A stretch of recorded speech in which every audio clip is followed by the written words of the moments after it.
समादरणीय धार्मिक सज्जनवृंद, आज मंत्र संख्या 66 के ऊपर विचार करेंगे। मंत्र है त्वम इंद्र प्रतुर्तिषु अभिविश्वा असि स्पृधः अशस्तिहा जनिता विश्वतुरसि त्वम तूर्ये तरुष्यतः। राजधर्म के विषय में ही बताया गया है इस मंत्र के अंदर। भावार्थ में दिया है, जो राजपुरुष अधर्म युक्त कर्मों के निवर्तक, जो राजा लोग अपने राज्य के अंदर अधार्मिक कार्यों को हटाएंगे, दूर करेंगे, समाप्त करेंगे, जो राज्य के अंदर चोरी, डकैती, बेईमानी, मिलावट, घूसखोरी आदि होती है, उनको जो राजा लोग दूर करेंगे तो उससे उनका मनोनियंत्रण होगा। उनके जो कुसंस्कार हैं इसमें कष्ट भी होगा उनको, लोग उनको विरोध भी करेंगे, हानि भी पहुंचाने का प्रयास करेंगे, उनको सहन करना पड़ेगा तपस्या के रूप में। इससे जो कुसंस्कार हैं, जो प्रकट हैं या अप्रकट हैं, वो क्या हैं, नष्ट होंगे। और जो राजा लोग सुखों के उत्पादक हैं, प्रजाओं के अंदर अनेक प्रकार के सुखों को उत्पन्न करते हैं, इस प्रकार के कार्य करते हैं और इसमें पुरुषार्थ करना पड़ता है, कष्ट भी उठाना पड़ता है, तो इससे उनका मनोनियंत्रण और संस्कारों वाली स्थिति अच्छी होती है। अच्छे संस्कार पड़ते हैं, कुसंस्कार नष्ट होते हैं। और युद्ध विद्या में कुशल हों, राजाओं को युद्ध विद्या में भी कुशल होना चाहिए, तो वे शत्रुओं को जीतने को समर्थ हों। तो जो राजा लोग अपने राज्य के अंदर अधार्मिक कार्यों को हटाते नहीं हैं, जिनके राज्य में चोरियां होती है, डकैतियां होती है, वेद विरुद्ध कार्य होते हैं, पशुओं की हिंसा होती है, रिश्वतखोरी, मिलावट होती है, ऐसे जो राजपुरुष हैं वो शत्रुओं को जीत नहीं सकते।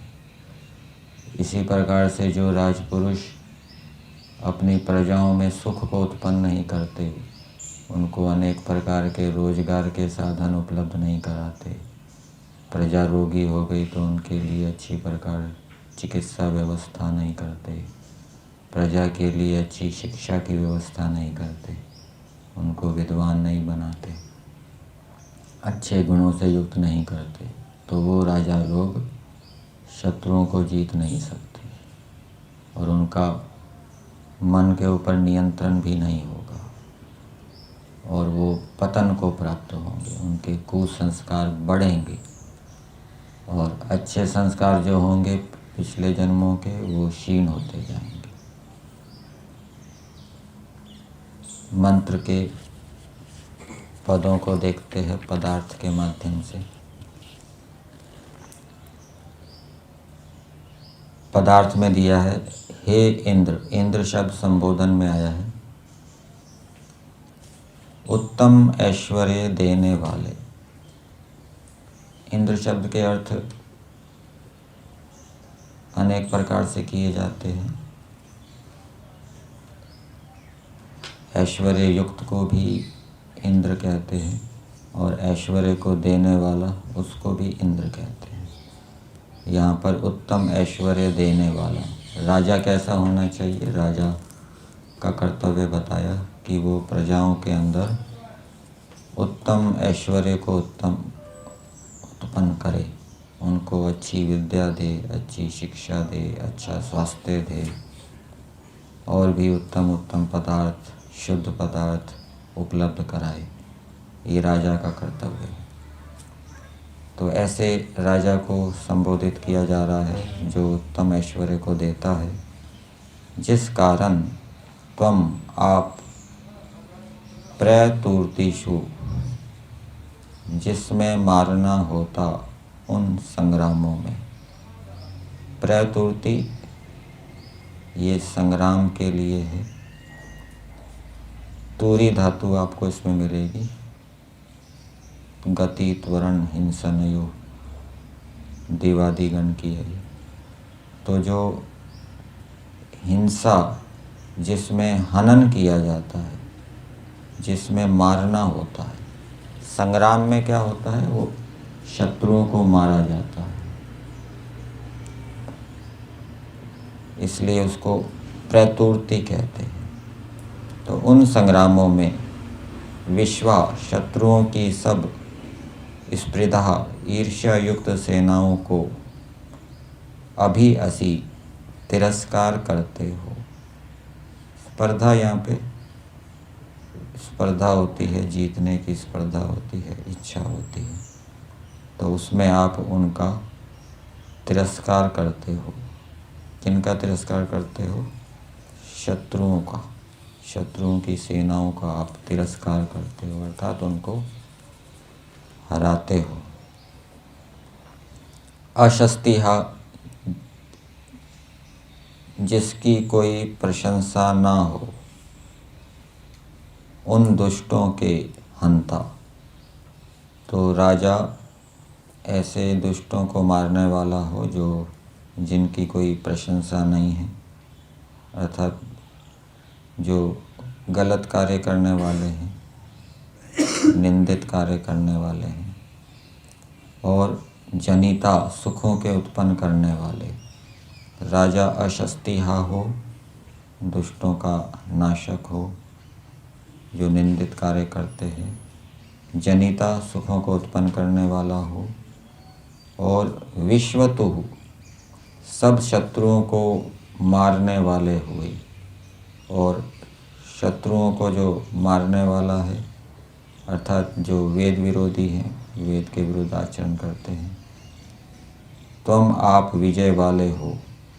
तो ये राजा को संबोधित किया जा रहा है कि आप युद्धों के अंदर शत्रुओं को हराते हो और आप दुष्टों का हनन करने वाले हो, सुखों को उत्पन्न करने वाले हो, सब शत्रुओं को मारने वाले हो, ऐसे आप हो।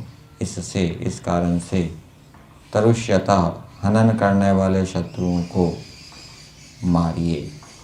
तो आप ऐसे हैं। अब हमारे ये शत्रु हैं, प्रजाएं कह रही है राजा को, हमारे ये शत्रु हैं, ये हमारे कार्यों में, उत्तम कार्यों में बाधा डालते हैं, सबके कल्याण के कार्यों में बाधा डालते हैं। अब इन शत्रुओं को मारिए, ये मंत्र में कहा है। तो ये मंत्र का संदेश मनुष्यों के लिए भी हो जाएगा कि मनुष्यों को भी जो अधर्म युक्त कार्य नहीं करने चाहिए और सुखों को, सबके सुखों को उत्पन्न करना चाहिए, और जो शत्रु हैं उनका विनाश करना चाहिए। सभी मनुष्यों के लिए है।